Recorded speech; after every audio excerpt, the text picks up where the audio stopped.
If you're exploring the world of Crimson Desert, you've probably already realized just how massive this game really is. There are hidden bosses around every corner, random side quests that suddenly turn into huge adventures, and secret items that the game barely tells you about. And honestly, that's what makes it so fun. But at the same time, it also means you can accidentally miss some insanely useful gear while focusing on the main story.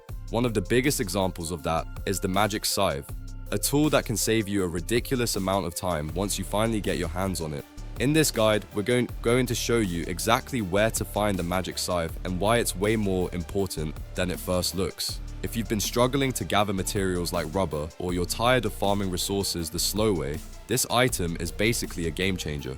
The crazy part is that the game makes it surprisingly easy to walk right past it without even noticing. So before you continue pushing through the story, let's track down the Magic Scythe location together and make your life in Crimson Desert a whole lot easier. A very small portion of the audience is subscribed to the channel. If you enjoy these types of list videos, don't forget to subscribe if you like these types of videos. Enjoy watching. Thanks.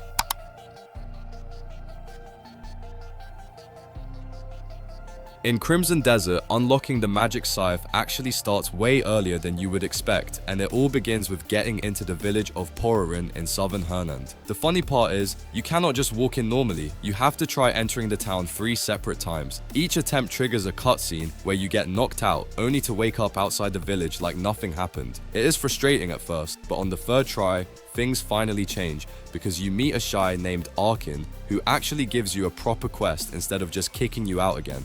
Arkin sends you on a pretty unusual mission that takes you through a destroyed forest toward a massive sentient tree. Sitting on top of it is a relic you need to retrieve, and yes, it is exactly as strange as it sounds. Once you climb up, grab the relic, and make your way back, you talk to Arkin again. That is when you get rewarded with the Sauté of Bond and, more importantly, full access to Porerin, without the whole being drugged and dumped outside routine. From there, you are finally one step closer to unlocking the Magic Scythe. Now that Porerin is fully open for you in Crimson Desert, the next step takes you down south to the Petalton workshop. There you will meet Lumiel, the workshop owner, who is surprisingly chill compared to everything you went through just to get into the town.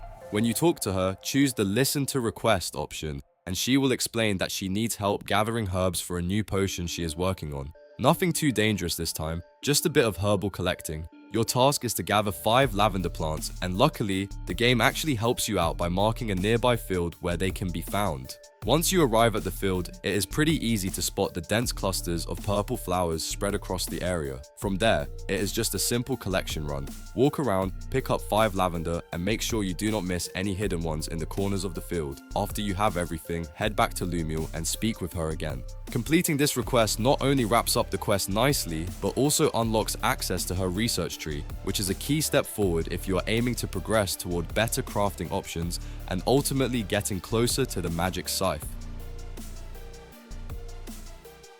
The final step in Crimson Desert to unlock the Magic Scythe is all about Lumiel's research tree, and this is where things slow down a bit and turn more strategic. You cannot simply grab the Magic Scythe node right away. Instead, you need to progress through several earlier research nodes until you finally reach the Secret Tools of Life option.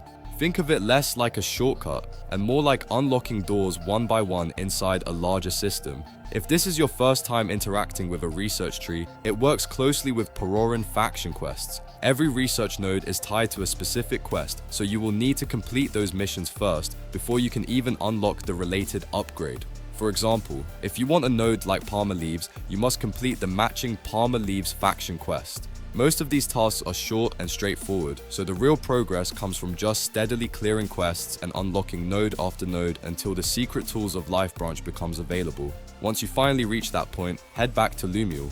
Research is not instant here, as it requires silver and real in-game time to complete. Some nodes take only a couple of hours, while others can take significantly longer, depending on their importance. This is where patience matters more than anything, because rushing is not really necessary unless you are deep into progression already.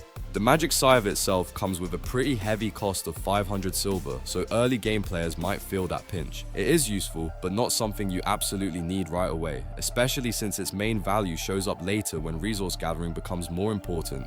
If you are short on money, there are alternative methods like collecting valuable items from enemies and selling them, which can help you build up the required funds without slowing your progress too much.